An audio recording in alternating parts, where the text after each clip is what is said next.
Hi, my name is Peter Parker. I have something to tell you that's gonna sound crazy.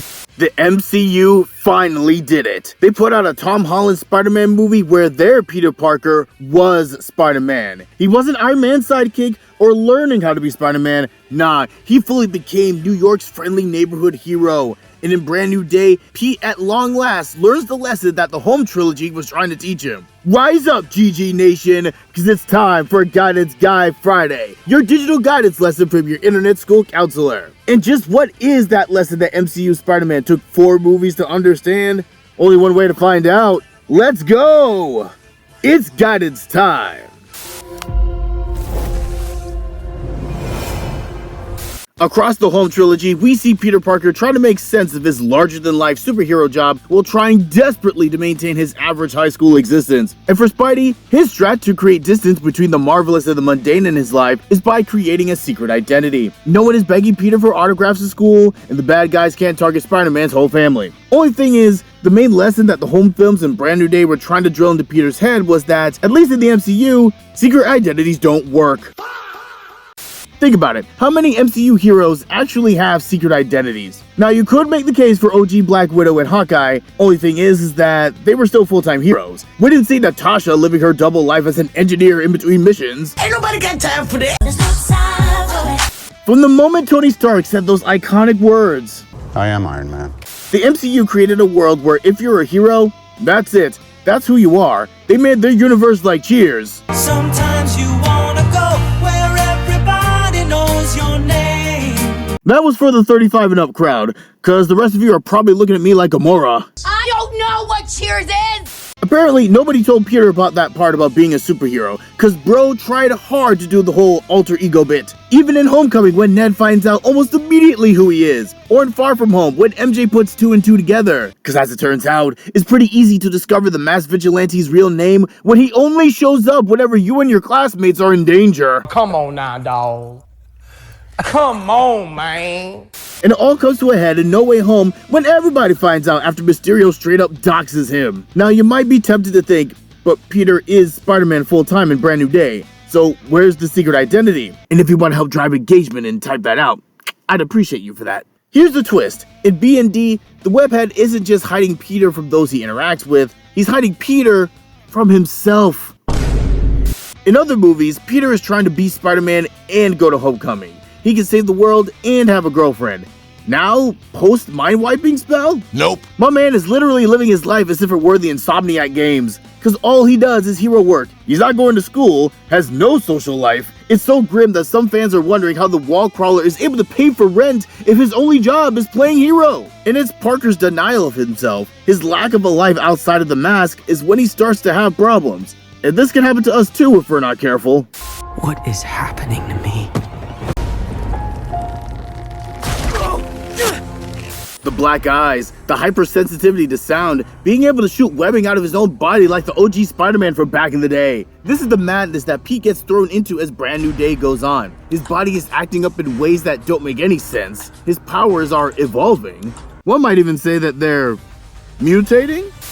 At first, there's no real reason for his sudden shift in powers until Peter does his science thing and Evie, no not that one, gives the answer. Because he's been refusing to be anyone other than Spider-Man, the spider side of his DNA is spiking his powers in response to him being a complete loner. There's actually a word for what Spidey's doing. Repression. For us non-power folk, it's not going to look as dramatic as anything Webhead went through. It can look like not allowing yourself to feel certain emotions like anger or sadness. Or it can look like not letting people know about your favorite hobby because you don't want to deal with the potential smoke you'll get from them. If you find yourself hiding parts of your identity or stopping yourself from living like any other human being, then you're repressing yourself. And just like with Peter, doing that over the long term is gonna mess you up. No, it's not gonna give you super cool arachnid powers. In fact, all the side effects of repressing our wants, desires, and ourselves are all universally bad. Anxiety from constantly being on edge and never being able to let your guard down. Physical and mental fatigue from the drain of it all. It's the kind of tired where you can get a full night's sleep, wake up,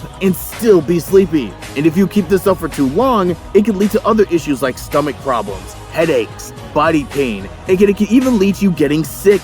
And I'll say this, I understand why someone would want to hold back parts of themselves. You may get rejected by people, lose relationships. Shoot, depending on the situation, you might even get in trouble for living your truth. And Spider-Man understands this all too well. Everything Peter has lost is a direct result of being Spider-Man. MJ, Ned, Aunt May, Tony, the connections he had to the Avengers, and oh yeah, that one time Bro died.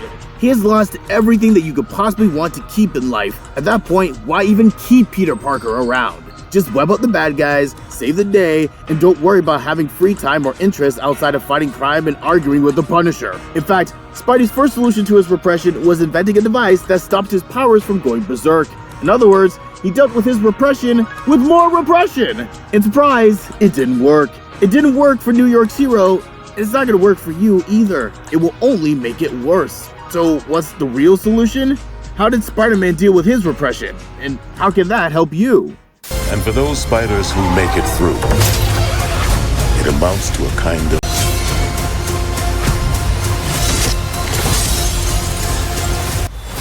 rebirth. This is where things get tricky. Depending on your situation, the specific steps you need to take to go fully mask off will vary from person to person. However, regardless on where your final destination is, if you follow these mile markers along the way, you'll get there in time. The first step is being honest with yourself. In B&D, Spider-Man had a couple moments where he was honest with himself in the first half of the movie. First, when he showed up at Ned and MJ's party, and second, when he unmasked himself to who he thought was MJ at the time. And then as time goes on, he realizes that being around his besties would not be the second coming of Thanos, and he slowly brings them back into his life. For you, it could be asking yourself what you like. Why do you like it? What do you fear you're going to lose if you lived as your full self? Write those answers down, journal it out. Or if you want to be creative about it, draw or paint a picture, write a poem. Find a safe and healthy way to get these thoughts and feelings out. Once you've done that, go to step 2. Connect with others. Even in his isolation, Spidey reached out to people. He relied on DeWolf for crime-fighting stuff, and when his repression started messing with his powers, he went to his old friend Bruce Banner for advice.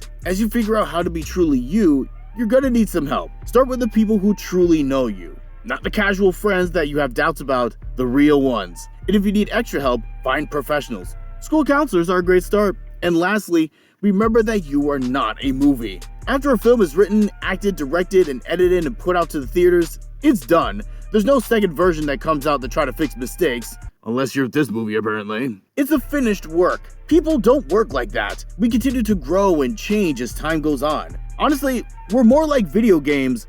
We'll get patches to fix bugs in the system, upgrades to make us better, expansions that allow us to do more than what we could do before. Never think that once you found yourself, that you're done. Nah, the job is never done. It just changes. Spider-Man did more than just beat the bad guy in B&D.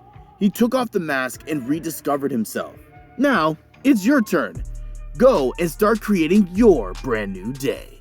There's always something more to the media that we take in. Movies, TV, short form, doesn't matter. Beneath everything that keeps us engaged and watching is a deeper lesson waiting to be found. And that's what I do as the Guidance Guy. Look at the stories and characters around us and see how we can grow from them. If you're looking for a video on how to exactly become the best version of yourself, come check out this video on Iron Man and see how he became one of the greatest heroes of all time. See you there! Guidance Guy out.